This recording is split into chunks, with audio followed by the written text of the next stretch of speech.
How to download and install Bluesky social app. Hey guys, welcome back to our YouTube channel. In today's video, I'm going to show you two ways you can download Bluesky social application in your device. So without any further delay, let us get started. The first way is by opening any of your web application. In my case, I'll be using Google Chrome. At the top search bar, type in Bluesky download. Once it is so, you will see Google Play Store.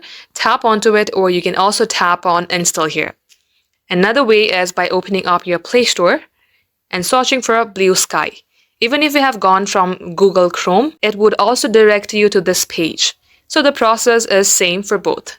Once you see Bluesky, tap on to install and wait for a couple minutes till this application gets downloaded onto your device. Once this shows open, tap on to open. And now, that is how you can download and install Bluesky social application onto your device. You can either sign in if you already have an account, or just tap on create account and create yourself a new account. So that is all for today. Thank you for watching, and we will catch you up in our next upload.